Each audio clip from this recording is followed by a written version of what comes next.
and being able to really still stay in business soundly and not hurt the business with it. Can you get people excited about veal cheeks and lesser cuts as opposed to people who go in and expecting, like, I want chicken wings, you know? I mean, but lesser cuts are obviously... I hope I'm going to get them excited with my sausage business downtown. I mean, I'm coming up with a menu where there's going to be 14 different sausage. Basically, I'm taking a world tour of the sausage world. And are sausages popular? I mean, including making my own hot dog and making, of course, I'm going to make the buns, I'm going to make the dog, so I know the quality going into the hot dog. And it's something where, am I in New York to teach American about the hot dog? I don't think so. But am I going to make maybe the best hot dog a chef will do with the best ingredient in it? Yes. Now you have that flexibility. You can do things like that. Sally, you've got your product fixed. You're not really going to be able to change much. Well, when Daniel said he was introducing 14 sausages, I thought he said 14 sauces, and I thought, oh, we're in trouble now. But you're right. We always have to be looking probably a year out as we try to develop menu items. I agree. We're certainly on different ends of the spectrum. I mean, you have the fine dining and the very creative. I have to make sure that we have the value for people coming in. Our experience is different than the food experience when they're coming to the restaurants in New York. They're coming for our food, certainly, so it has to be a high quality. Our sauces have great ingredients, and that is what we focus on. We have fresh chicken wings, very little processing, and because I am selling probably, I don't know, 1 million, 2 million wings a week in our sauces, and so I don't have that opportunity to move to veal cheeks. So Steve buys the breast and you buy the wings. That's exactly right. So we might have to collaborate here a little bit. You can differentiate yourself with service, though. I mean, Joe was talking about the customer experience, and I want to ask Steve, because we talked a lot about this in advance, about the customer experience and training people, and everybody here has the same issue. You know, whoever the customer comes in contact with, they are the ambassadors for the brand. You know, Danielle's not serving every table. So talk about training, retaining people, having the right people in place to make that customer experience so positive. Sure, Steve. Well, we talked about two things that differentiates Chipotle, and that is the quality of the raw ingredients being very different from the typical fast food raw ingredient.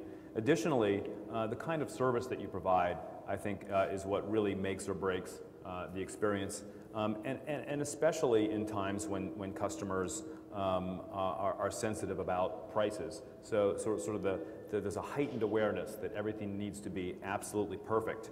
And over the past few years, we've instituted a program that's really helped elevate the quality of our employees and the quality of our service, and that is what we call the restaurateur program.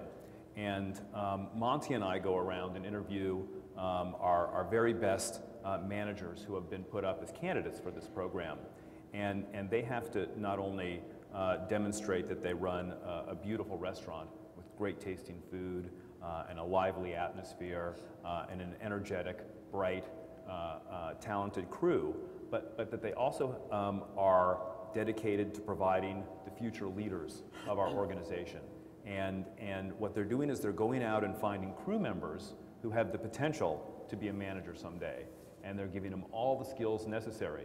So rather than put people through a training program, everybody, all the crew who works at Chipotle is necessarily in this program learning to be the future leader. And if you look at the difference between our very best managers and the average manager, there's a huge difference in the quality of the service. So we're necessarily elevating across the board the quality of the service that we're giving because of this program. Damian's nodding his head. No, I just think that from the audience sake, I guess that regardless if it's Steve's food or Sally's food or Joe or Daniel's food, there's a formula that it's the food, it's the decor, it's the service, but it's all relative to price and that value proposition. And last year, the guests had a very different sort of formula than they do this year. And I think that it's important, what we see all of our clients do is reevaluating all those elements of what makes sort of the guest experience enjoyable. and it all has to be relative to price. And I think there's a constant balance, and the clients that we see with positive same-store sales are the ones that are evaluating both sides of the equation. And I think that's something that's a good exercise for everyone to do. Well, I want to go to a question, actually, if we can, but do Joe or Dan, you want to jump in, just because obviously training in your staff is a little different than training in a 800 restaurant. I think it's very much the same. I mean, depends the restaurant, but for example, at Daniel, every day there's an hour concentrated on training for the front of the house. An hour a day? 1 hour per day? Yes, because we only open at night, and it's a different group sometimes, and certainly like Steve does also, is that we make sure that there's sort of a scale of training. It's not only the manager who train, but maybe the person under the manager and all that. So the rank above train the rank below, and keep the staff very, very informed and very well trained in order to be coherent when they talk about the food, when they work together, when they and make the customer feel very comfortable at the end.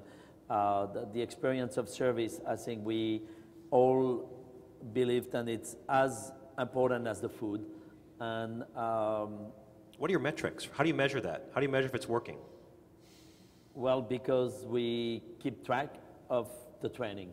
We keep track of the training, and we make sure that it's very wide. It's not only just on step of service, but it's on knowledge of menus, knowledge of wine, knowledge of customer, and of course, like I think all of our fine dining restaurant, and even every restaurant, it's then we have a meeting before service for about 20 minutes to half an hour, recapping on what's going to happen for service. So there's a strategic plan for service, and I'm sure that for me it's important that our staff understand the soul and the core of our business, and also are very, very versed with it. And I'm sure that if a waiter working for me goes to work for Joe, he has to start from scratch in terms of knowing what Joe expects from them as well. Like in Chicago, Rick Bayless is known around the industry for taking his staff to Mexico once a year in July, I believe, when it's not so busy. I'm not sure they're all going to go to France, but at least they're educating their staff as well and immersing them in the culture.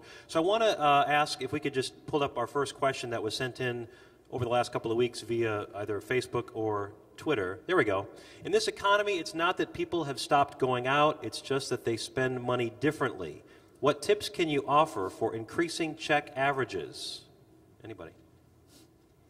You know, sometimes at the end of the day, the be-all, end-all check average is maybe not so much what we focus on, and just maybe, you know, trying to keep top-line revenue up. I mean, you can't shove it down their throat. If they're going to order less appetizer, they're going to order a $40 bottle of wine instead of a $120 bottle of wine. If they're not going to order dessert or coffee, there's not much you can do about that. So to risk waging an aggressive campaign that your customers may feel that pressure, and never want to create a pressured selling environment. If you're a customer or guest in our restaurants, we want you to feel like you're in charge of your own destiny financially, and that you're here to spend what you're going to spend. And within those economic parameters, it's our responsibility to provide an incredible experience and exceed your expectation, which in turn will create repeat business and spread word of mouth. And, you know, hopefully your same store comp sales will increase year to year. So sometimes to take a more macro instead of micro view in these difficult times, and I think that perhaps a lower check average sometimes, or sustaining it in a graceful way, is a way of investing in your business and investing in your customers. That may be a little bit of a contrarian view, but I'll throw it out there.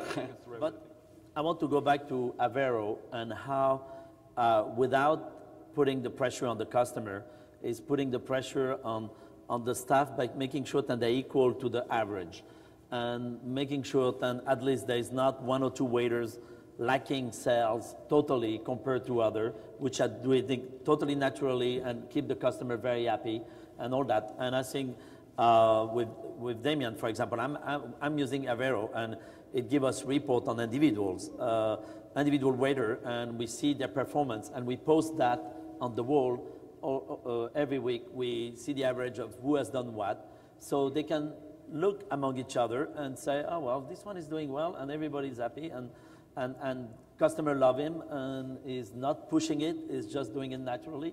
And I think that's one of the tools will help us. because at the end is the staff. The staff